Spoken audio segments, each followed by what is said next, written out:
రక్షణ నిశ్చయత. Reverend H హీల్బ్రాండ్ ఇలా అన్నాడు, నా సంఘంలో అనేక మంది క్రైస్తవులమని అనుకుంటారు. చాలామంది తాము క్రైస్తవులమని నమ్ముతారు, మేము క్రైస్తవులమని చెప్తారు. కానీ చాలా కొద్ది మందికి మాత్రమే తాము రక్షణ పొందిన విషయము తెలుసు. నీకు వివాహం అయిందా? నిజంగా అయిందా? నీకు వివాహం అయిందా లేదా? అటు ఇటు కాకుండా చెప్పడానికి అవకాశం లేదు. అలాగే ఒక వ్యక్తి రక్షణ పొందైనా ఉండాలి, లేక నశించిపోతూనే ఉండాలి. క్రీస్తులోనైనా ఉండాలి, లేక క్రీస్తు బయట అయినా ఉండాలి. రక్షణ అనేది ఆశ్చర్యకరమైన మార్పు. అద్భుతం జరిగిందా లేదా?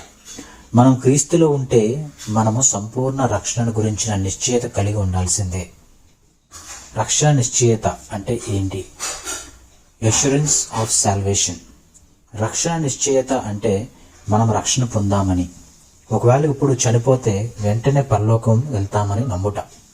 రక్షణ నిశ్చయత అంటే రక్షణ కలిగి ఉండటం, యేసు క్రీస్తును కలిగి ఉండటం. రక్షణ అనగా నిత్య జీవము. ఇది దేవుని జీవము, ఇది దైవ సంబంధమైన జీవితము. నేను నిత్యము జీవం పొందితే అప్పుడు నేను రక్షణ పొందాను, ఇప్పటికీ రక్షణ పొందుతూ ఉన్నాను. యోహాను సువార్త 10:28-29. నేటి వాటికి నిత్య జీవము ఇచ్చుచున్నాను కనుక అవి ఎన్నటికీ నశింపవు, కనుక నా తండ్రి చేతిలో నుండి ఎవడును వాటిని అపహరింపడు. ఎవరు రక్షణ నిశ్చయత పొందగలరు? Who may have assurance of salvation. యేసుక్రీస్తును తన సొంత రక్షకునిగా ఎవరైతే అంగీకరిస్తారో, యోహాను సువార్త 1:12 ప్రకారం తన్ను ఎంత అంగీకరించారో వారందరికీ దేవుని పిల్లలగుటకు ఆయన అధికారము అనుగ్రహించును.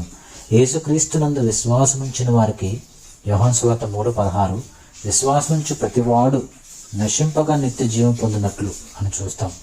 యోహాను 3:36 ప్రకారం కుమారుని యందు విశ్వాసముంచు వాడే నిత్య జీవము కలవాడు. రక్షణ నిశ్చయతకు పునాది ఏంటి? What is the basis of assurance of salvation? నిశ్చయిత భావాలపై ఆధారపడి ఉందా? లేదు, ఎప్పటికీ కాదు. సాతాను మన భావాలను వశపరుచుకుంటాడు, ప్రభావితం చేస్తాడు. ఆరోగ్యము, వాతావరణము, పరిస్థితులు, పరిసరాలు మన భావాలను మారుస్తూ ఉంటాయి. రక్షణలో ప్రవేశించడం కొంతమందికి భావ ప్రేరితమైన తలకరింపు, కొంతమందికి అటువంటి భావాలే కలగవు. కాబట్టి భావాలు మనకు మార్గదర్శకాలు కావు. మన రక్షణ నిశ్చయతకు దేవుడు 3 ఆధారాలు ఇచ్చాడు. ఆ 3 ఆధారాలు ఏంటో మనం ఇప్పుడు చూద్దాం. పరిశుద్ధాత్మని సాక్ష్యము, మరొకటి దేవుని వాక్కు, ఇంకొకటి మారిన జీవితము. పరిశుద్ధాత్మని సాక్ష్యము రోమపత్రిక 8:16 మనం చూస్తాం, గలతీ 4:6 మనం చూస్తాం. మరియు మీరు కుమారులై ఉన్నందున నాయన తండ్రి అని మొరపెట్టు తన కుమారుని ఆత్మను దేవుడు మన హృదయంలోకి పంపెను. అలాగే రెండవది దేవుని వాక్కు.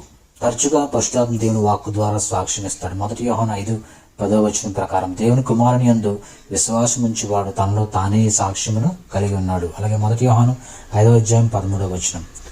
అలాగే అనేక వచనాలు దీన్ని ధృవీకరిస్తున్నాయి. అపోస్తలుల కార్యాలు 13:39, యోహాను సువార్త 5:24, లూకా సువార్త 7:48, రోమా 10:13. అలాగే మూడవదిగా మారిన జీవితము. మన చుట్టూ ఉన్న ప్రజలు మనలో కలిగిన మార్పును గమనిస్తారు. మన హృదయాన్ని చూసి మనం నిజంగా రక్షణ పొందామని నమ్ముతారు. ఇతను నిజంగా దైవ కుమారుడు, నిజంగా తిరిగి జన్మించాడు అంటారు. 1 యోహాను 3:14 ప్రకారం మనము సహోదరులను ప్రేమించున్నాం కనుక మరణంలో నుండి జీవంలోనికి దాటి ఉన్నామని ఎరుగుదాము. మనం రక్షణ పొందామని చెప్పేందుకు ఇది ఒక అనుకూలమైన ఉదాహరణ. మరి రక్షణ నిశ్చయత సమస్య ఏంటి? What is the problem of assurance of salvation? కొంతమంది సమస్య ఏమిటంటే వారు సాతాను చేసే నిందారోపణలు వింటూ ఉంటారు. ఈ క్రింది 2 ప్రశ్నలకు మనం ఇచ్చే జవాబులు అంటే, యేసు నా సొంత రక్షణగా అంగీకరించావా అనే క్వశ్చన్ వస్తూ ఉంటుంది. ప్రభు అయిన యేసుక్రీస్తుని నేను నిజంగా విశ్వసించానా అని డౌట్ పడతా ఉంటాం.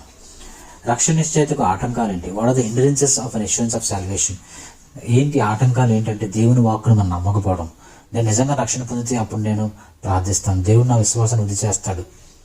అలాగే ఆత్మీయంగా నిద్రమత్తుగా మనం ఉంటాం.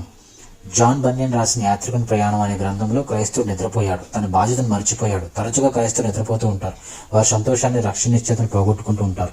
ఒకవేళ మన జీవితంలో ఇలా జరిగినట్లయితే 1 యోహాను 1:9 ప్రకారం నీ పాపను ముప్పుకొని కొత్త జీవితం మనం ఆరంభించాలి.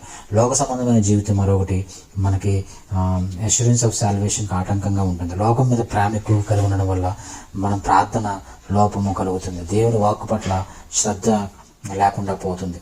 అలాగే పరిశుద్ధాత్మ విషయంలో సంపూర్ణత లేకపోవడము. యోహాను సువార్త 7:37 ప్రకారం ఇది తరచుగా పరిశుద్ధాత్మ సంపూర్ణ విధేయత చూపకుండా చేస్తుంది. అలాగే ముందుగానే నిర్ణయింపబడడం, ఎన్నుకోబడడం లేక నిత్యత్వం గురించిన భద్రత అనే సిద్ధాంతాలను మిగిలిన సిద్ధాంతాల కంటే ఎక్కువ ప్రాధాన్యత ఇవ్వడం. పాపము మరొకటి. పాపము, దిగజారుడు ఇవి మనకి రక్షణ నిశ్చయితకు దూరంగా చేస్తుంది. రక్షణ నిశ్చయిత పొందడం సాధ్యమే అని దేవుని వాక్కు పరిశుద్ధాత్మ ఎంత వివరంగా చెప్తున్నప్పుడు కొంతమంది మాత్రమే దీన్ని పొందడానికి కారణము అని అనుకుంటాం. ముగింపుగా, ప్రభువా, నేను నిజంగా రక్షణ పొందానో లేదో నా హృదయాన్ని పరిశోధించి యేసు నిజంగా నాలో చేసినదో చూడుము తండ్రి మనం ప్రార్థన చేసుకోవాలి. రక్షణ నిశ్చయిత నన్ను బలమైన క్రైస్తవునిగా చేస్తుంది. నిశ్చయిత అనేది ఒక అహంకారం లేక గర్వం కాదు. ఇది కేవలం దేవుని వాక్కుపై నమ్మకం ఉంచడమే. నేను రక్షణ పొందాను, ఆ విషయం నాకు తెలుసు అని చెప్పేందుకు మనము వినయ విధేయతలు కావాలి. ఇది ఆయన దయ. కేవలం దేవుని కృప వలన మాత్రమే ఇలా జరుగుతుంది.